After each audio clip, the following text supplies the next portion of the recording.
Ladies and gentlemen, welcome to the Konoha Crush Marathon. The village hidden in the leaves has always been a hotspot for large-scale invasions and has been targeted by all sorts of opponents, be that former Konoha ninja that held a grudge against their former village, or neighboring villages, or even aliens. Overall, the leaf has been invaded over 5 separate occasions, if you include all the filler, movies, and the infamous Boruto, Naruto Next Generations. Sometimes it's karma or revenge, most of the times it's someone hunting down the Nin Tales. Regardless though, the village gets wrecked every time, and it's always a huge ordeal. So today, I decided to take it upon myself to go over every time the leaf's been invaded and analyze how successful the invasion attempt has been. I'm gonna be looking at the assailants' goals and objectives, whether they've managed to achieve them or whether they were stopped in their tracks by the Hokage, how much overall destruction the leaf faced, and finally I'll assign the assailant a grade taking all these factors into consideration. Grab some popcorn and a drink, or eat a fat sandwich, whatever it is that gets you in the mood, and let the marathon begin.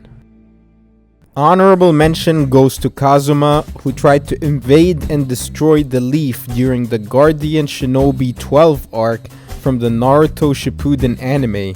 Now I know, it's filler, I'll be brief, but I'm trying to cover every invasion, so bear with me. Kazuma, a member of the Guardian Shinobi 12, believed that the feudal lord was the one king of the land of fire and that the Hokage was a threat, so he decided to destroy the Leaf Village. Walking Dead style, I guess? Like, this isn't the reanimation jutsu. There's no spirit summoning.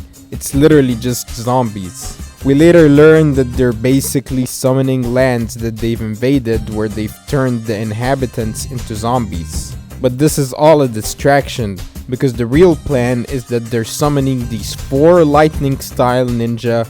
Wait, so it is the Edo Tensei? I don't know, man. But anyways, when the 4 lightning users corner the village and shoot 4 connecting lightning streams, the center expands into a massive ball of lightning powerful enough to incinerate everything between the 4 users. Of course though, Kazuma's plans fail once the lightning shinobi are taken down. In terms of damage, the village seemed to be just fine. Just some minor damage to the main gate. The villagers were all evacuated in time. Few casualties. Overall, I'm gonna give this an E. They kinda started strong, but the cast was able to handle the intruders eventually. The Hokage didn't even need to get involved.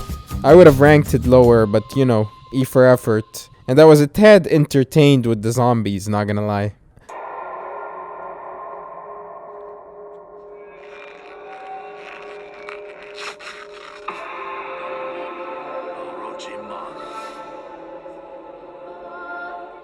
Okay, now we get to the real stuff. Next up we have the Konoha Crush, or when the Hidden Sand and the Hidden Sound formed an alliance in order to invade the leaf. And then Orochimaru secretly assassinated the Kazekage and was impersonating him during the invasion, playing the entire sand village for fools. But let's rewind back a bit. Okay, so the Hidden Sand held a vendetta against the Leaf because the Land of Wind's feudal lord outsourced missions to Konoha.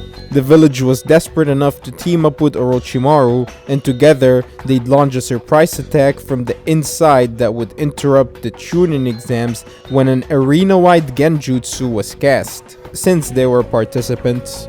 The Sasuke vs Gaara match, however, kinda ruined things. A big part of the invasion was for Gaara to bring out the Shukaku and wreak havoc on the village.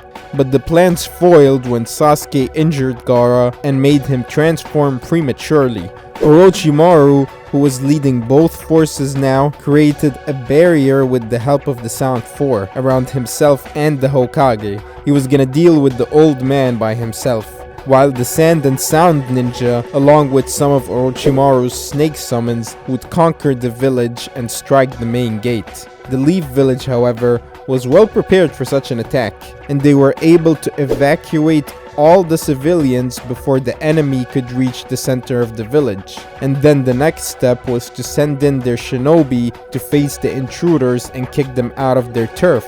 Kakashi and Guy were able to take down all of those ninja in the arena, rather casually if I may add, and Team 7 was able to keep the Shukaku away from the village. And Orochimaru, even though he managed to kill the Hokage, he lost the use of both of his arms, so he still came out with an L. Orochimaru himself considered the invasion to be a complete failure, and that's why he promised that he was gonna do it again. The village didn't seem to suffer too many casualties, excluding the Hokage obviously, and only some minor destruction to the gates and some building infrastructure. Based on all that, I give Orochimaru a C. He failed his objectives and he came out crippled. The Shukaku plan didn't work and the leaf was mostly unharmed.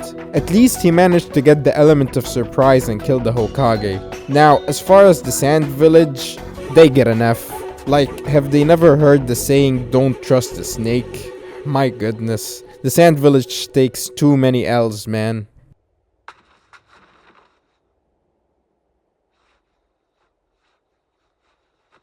Summoning Jutsu.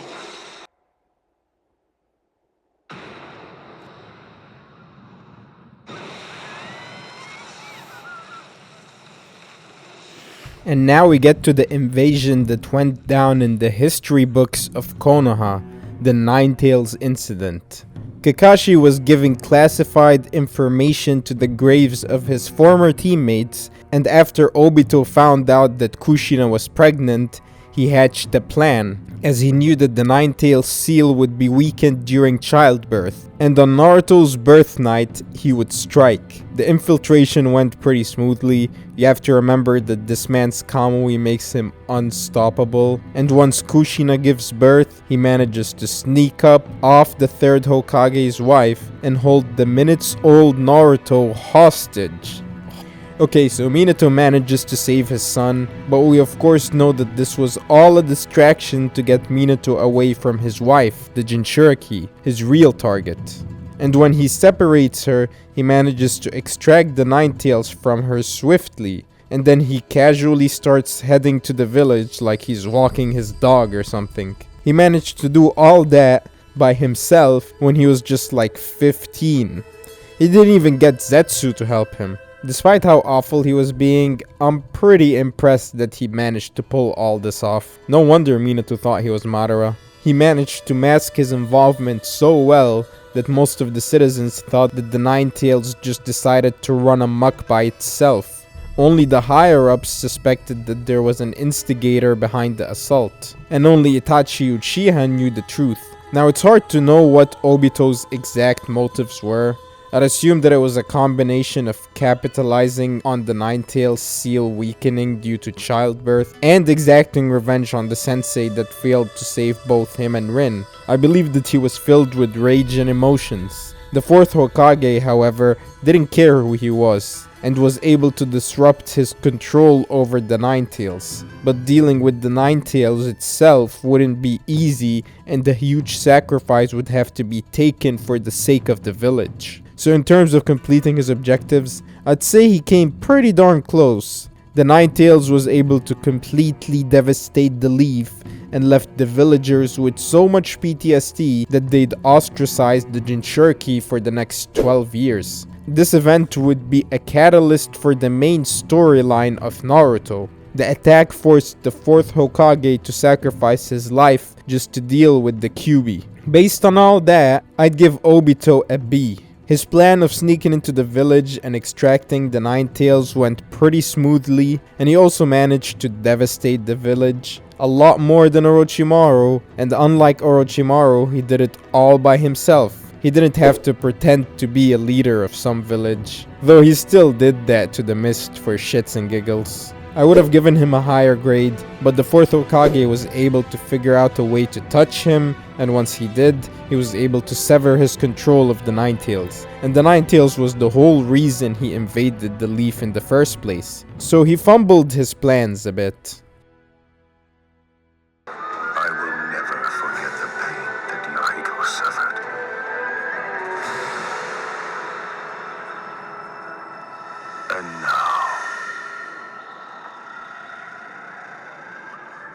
This world shall know pain. Ladies and gentlemen, we finally get to the Pain Assault arc, possibly the most popular arc in all of Naruto.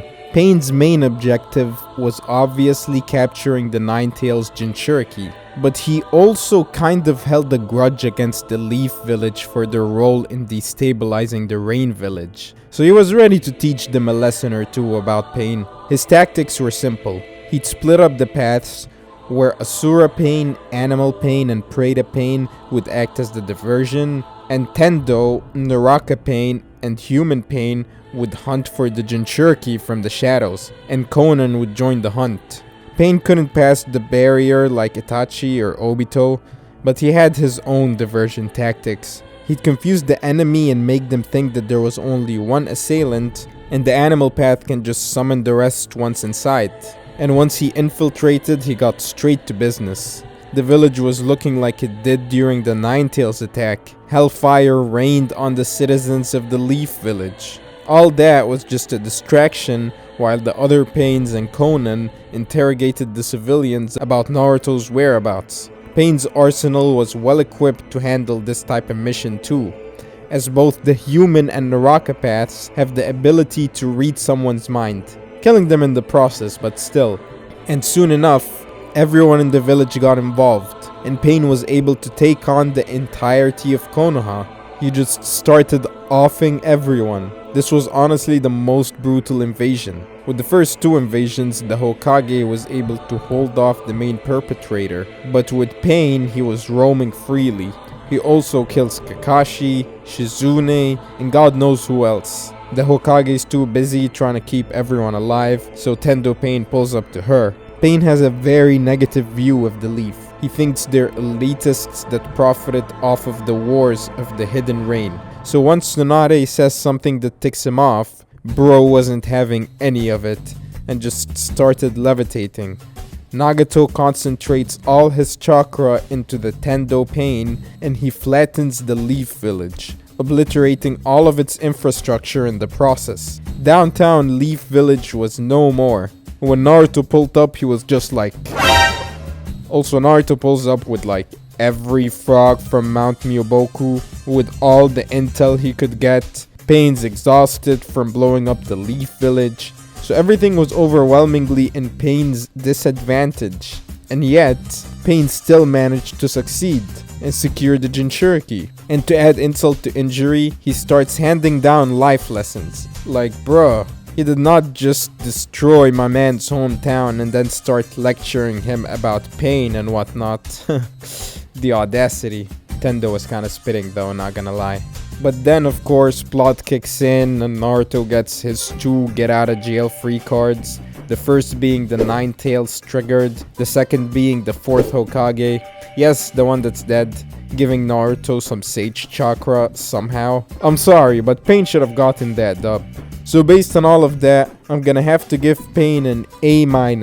He managed to keep the element of surprise despite crossing the border. He soloed the village, left the Hokage comatose, offed most of the main cast. He would have gotten the A+ if it wasn't for plot. Now this section might be a tad controversial. I know that a lot of my viewers hate Boruto and prefer if it didn't exist at all. And I don't really like Boruto either, so I get it. But it is my job. I have to talk about every time Konoha got invaded. But just for you guys, I've decided to make this skip button. Hit it and it'll take you straight to the outro. 3, 2, 1. Whoops, you missed your chance. Okay, so Kaguya's cousins or whatever, Momoshiki and Kinshiki, decide to finish Kaguya's job and visit the Leaf in order to capture the Nin Tales. Ah, shit. Here we go again. It feels like every time the village gets invaded, it always has something to do with the Nin Tales. So you know that these guys are from the Boruto era, where power scaling went all the way down the shitter. So they're pretty broken. Momoshiki's like if Deidara and Pain had a baby. Bro's got a Renegon on his palm that can absorb any attack, amplify it, and send it back 3-fold as a counter strike. Luckily, the 7th Hokage spent a lot of time on that swing by himself as a child and was ready to put his own life on the line just to keep the Leaf Village safe. Okay, so the Leaf didn't face that much devastation. Only the Chunin exams arena was destroyed really. It was barely an invasion when you think about it, but that's mostly due to Naruto sacrificing himself. I'll give these two a B-. They pulled up, they got what they wanted, and dipped. They kind of aced their objective. But in terms of an invasion, it was a tad underwhelming. I could talk about Hashirama and Madara's battle in the final valley, since it was implied that Hashirama was protecting the village from Madara. But considering that Hashirama didn't even let Madara get to the village, I don't think I can count it. Also, Madara kinda succeeded in his objectives, since all he truly wanted was Hashirama's DNA. Sasuke also wanted to destroy the Leaf Village for what they did to the Uchiha, but he was just dealing with some angsty teenage emotions. I know that the Leaf gets totaled after the time skip in Boruto, but I think I've talked about enough Boruto for one video. And this concludes our marathon. Because of hosting the Nin Tales and harboring grudges from all sorts of people, the Hidden Leaf was a hot spot for all sorts of mayhem. But now that Konoha has these two, no one would dare set foot in. No one from this world at least. If you're a fan of our content, make sure to hit that subscribe button to join the Jubitas family, and we'll see you in the next road trip.